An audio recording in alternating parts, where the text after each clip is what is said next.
news from the NBA today where the Brooklyn Nets have named Jacque Vaughn as their head coach. Whoa. It's crazy when you think about Steve Nash getting fired. All the reports, everyone who matters, Shams Charania, Adrian Wojnarowski, everyone reported it was imminent that Ime Udoka was going to be the head coach.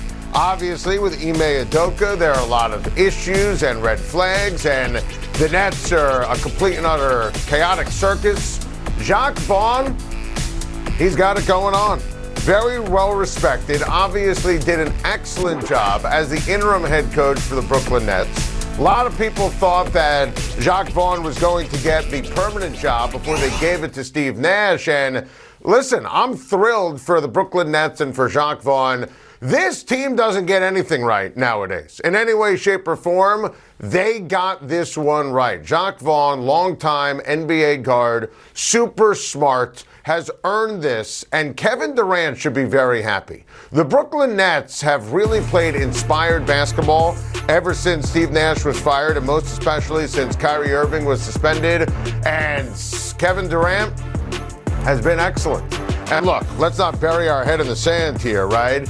If Jacque Vaughn's being named the head coach for this season, for next season, that means he has Kevin Durant's stamp, Kevin Durant's blessing.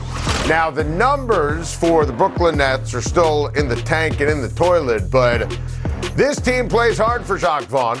They play defense for Jacque Vaughn. He's a better coach in terms of defense than Steve Nash ever was, so we're always the first to destroy the Brooklyn Nets because they're easy to mock and rip because they do everything top to bottom wrong. Hiring Ime Udoka would have been more of a chaotic clown show. I'm happy to report and say, finally, the Brooklyn Nets got something right. We'll see doesn't exactly instill confidence in Josh Allen's availability for Sunday's huge matchup for the Buffalo Bills with the 7-1 Minnesota Vikings in lovely Western New York. Now, I'm not a doctor. Occasionally I play one on television, but you saw Josh Allen go right to the elbow after this play, the sack, the strip against the Jets, final moments in the fourth quarter, and clearly there is concern. Josh Allen is only everything. And here's what I believe. This game, grand scheme of things, albeit one that could be a Super Bowl preview, right? Minnesota and Buffalo. You need to make sure Josh Allen is ready for December, January, and most especially February. Here's Case Keenum. Case Keenum is a solid backup quarterback. Not a starter in the NFL, solid backup quarterback. Obviously, Case Keenum's best season came with the Minnesota Vikings and came in Minnesota when he was throwing to Stephon Diggs. And obviously, the Minneapolis Miracle will live forever. So I think that Case Keenum, in conjunction with Stephon Diggs, in conjunction with the Buffalo Bills defense, this counts as a big spot for Kirk Cousins on the road in lovely Western New York.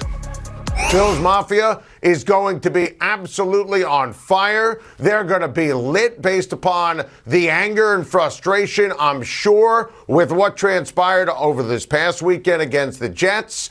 I would play it extra safe. Now, there are some people who think that the injury for Allen, if he plays this weekend, he cannot exacerbate it. You better be crystal clear on whether or not playing him is going to ultimately set him back. I'm going to first guess this, okay?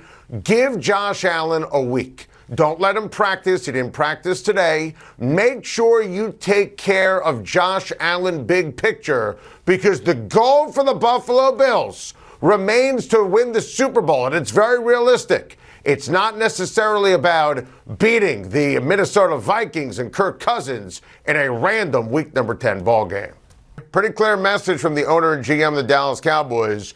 Jerry Jones wants Odell Beckham Jr., and why not? It's because Odell Beckham Jr. would give the Dallas Cowboys a better opportunity at a legit Super Bowl run.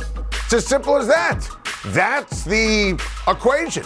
And right now, to me in the NFC, it's Philly number 1, San Francisco number 2, Dallas number 3, in terms of teams that can make a Super Bowl run. Now, when you look at Odell Beckham Jr. and what he did in crunch time last year in Los Angeles, it was superb. And his image has totally changed. He goes from sideshow clown and distraction to clutch and tough ball player when you look at what he did in the postseason for Los Angeles. And he was en route to being the MVP of the Super Bowl before he got hurt. You put him on the field with Dak Prescott and CeeDee Lamb and Gallup and that great offensive line and Pollard and Zeke and the best defense in the NFL. Listen, I think the Cowboys can make a run here. So I am sure there's going to be a market, a sweepstakes for Odell Beckham Jr. I had Brandon Beane, the Bills GM, on my radio show on SiriusXM last week. He's talking to Odell Beckham Jr. Obviously, Von Miller knows firsthand what Odell meant to the Rams down the stretch last year. A reunion with the Giants actually makes sense. Baltimore would make sense. But this, at the end of the day, is perfect. We're talking about America's team. We're talking about a receiver who loves the attention, but a player in Beckham who showed he will do whatever it takes to win.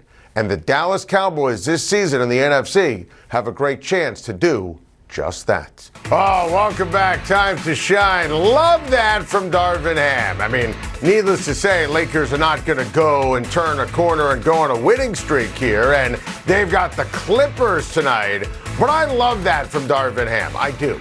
Because he's there to win. And the Lakers, all they do, lose. And they are a train wreck right now. I mean, look at that ranking. Dead last when it comes to three-point shooting. Look, you're seeing some signs with Ross off the bench, adding some energy, but, you know, the bar is really ridiculously low. Now, LeBron's going to play.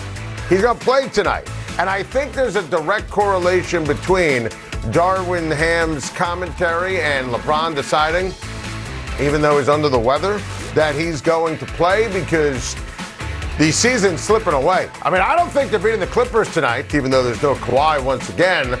But can they beat Sacramento and Brooklyn and Detroit and San Antonio? They should. So I give Darvin Ham credit for the timing. And without question, he at least got LeBron James's attention, who's going to suit up tonight. How about it? What a concept.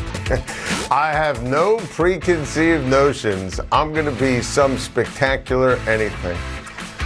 You gotta love sports or hate them. Don't set those expectations too high, Jeffrey. Needless to say, what the hell is going on in Indianapolis? I mean, Jeff Saturday, unless he's going to an old-timers day in Indianapolis, he shouldn't be anywhere near the Indianapolis Colts. And you know, when we ranted on this yesterday and how awful it is, we said, hey, there's no one on the staff who's ever called plays. Meet Parks Frazier. Looks like our guy Vin. He really does. Our guy Vin, who runs our teleprompter, is kind of a jack of all trades for the Time to Shine crew. He literally is our guy Vin's twin. So he looks like Vin, which is great. And, you know, Parks Frazier, I'd rather have Parks and Rec. Or Cherokee Parks, or I'd rather have Dr. Frazier Crane, or former Yankee Clint Frazier. I mean, what are we doing here? Can Parks Frazier run a teleprompter? Needless to say, it's going to take more than just a magic wand to get Aaron Judge back in pinstripes, and baseball free agency starts tomorrow. It really does. I mean, it's crazy, but it's true. I wish they did it like the NFL, the NBA, where here's the start date, here's the end date, do it with the winter meetings. It would be fun. Baseball coming off a great season. My fear is, as they should, the San Francisco Giants are going to keep offering Aaron Judge money until he says yes. And the Giants need to be relevant, compete with the Dodgers and the Padres, and Aaron Judge is going to ask to be, off that season, those numbers you saw on the screen, the highest paid player in baseball by the average annual value. And there's going to be a lot of competition for Judge. Yankees, I'm sure, will be in it. And the free agent names are off the charts. And this, according to CBS Sports' Jim Bowden, in terms of the top 9 free agents. I think Judge will either be a Giant or a Yankee. DeGrom, I think, is either going to be a Met or a Brave and get $50 million a season. Carlos Correa, Trey Turner, Xander Bogaerts, Dansby Swanson. These are unbelievable shortstops. I think Trey Turner, one of the best players in all of baseball. The Dodgers need to do everything possible to re-sign him. And in terms of inspiring confidence, if you're a Yankee fan like me, Brian Cashman is talking about waving a magic wand. That's where hope goes to die. Thank you for watching. Please like and subscribe. And don't forget to hit the bell for more videos.